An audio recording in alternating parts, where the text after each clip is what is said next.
Power of choice ನಿಮ್ಮ ಮಗುವಿನ ಮಾತನಾಡುವ ಎಬಿಲಿಟಿನ ಇಂಪ್ರೂವ್ ಮಾಡ್ಬೋದು.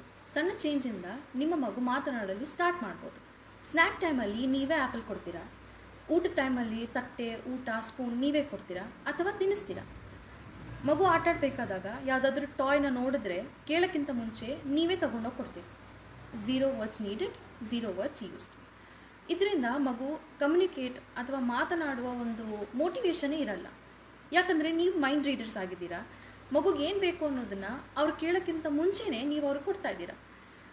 ಇಲ್ಲಿ ಮಗುಗೆ ಕಮ್ಯುನಿಕೇಟ್ ಮಾಡೋ ಒಂದು ರೀಸನ್ ಇಲ್ಲ, ಮೋಟಿವೇಶನು ಇಲ್ಲ.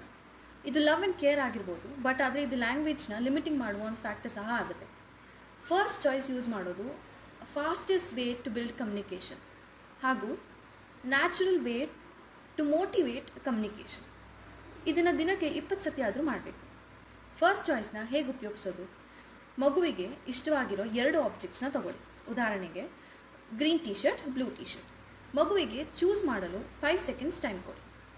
ಮೊದಲು ಮಗು ಯಾವುದೇ ರೀತಿಯಾದ ಜೆಸ್ಚರ್ಸ್ ಮಾಡಿದ್ರು ಅದನ್ನು ಅಕ್ಸೆಪ್ಟ್ ಮಾಡಿ. ಪಾಯಿಂಟ್ ಮಾಡೋದು, ಸೌಂಡ್ ಮಾಡೋದು ಅಥವಾ ಆಬ್ಜೆಕ್ಟ್ನ ತೊಗೊಳೋದಕ್ಕೆ ರೀಚ್ ಔಟ್ ಮಾಡೋದು, ಹಾಗೆ ಮಾಡಿದ ತಕ್ಷಣ ಆಬ್ಜೆಕ್ಟ್ನ ಕೊಟ್ಬಿಡಿ. ನೀವು ಸ್ನ್ಯಾಕ್ ಟೈಮಲ್ಲಿ ಯೂಸ್ ಮಾಡ್ಬೋದು, ವಾಟರ್ ಟೈಮಲ್ಲಿ ಯೂಸ್ ಮಾಡ್ಬೋದು, bed time stories, play time ಎಲ್ಲ ರೀತಿಯಲ್ಲಿ ಯೂಸ್ ಮಾಡ್ಬೋದು. ನಿಮ್ಮ ಮಗುವಿಗೆ ಚಾಯ್ಸಸ್ ಕೊಡಲು ತುಂಬ ಆಪರ್ಚುನಿಟೀಸ್ ಇದೆ. ಮಗುವಿಗೆ ಚಾಯ್ಸ್ನ ಮಾಡೋದಕ್ಕೆ ಕಷ್ಟ ಆಗ್ತಿದ್ರು ಅಥವಾ ವರ್ಡ್ಸ್ಗಳನ್ನು ಯೂಸ್ ಮಾಡೋಕ್ಕೆ ಕಷ್ಟ ಆಗ್ತಿದ್ರು, ಈ ಪ್ರಾಸೆಸ್ನ ಕಂಟಿನ್ಯೂಸ್ ಆಗಿ ಫಾಲೋ ಮಾಡಿ.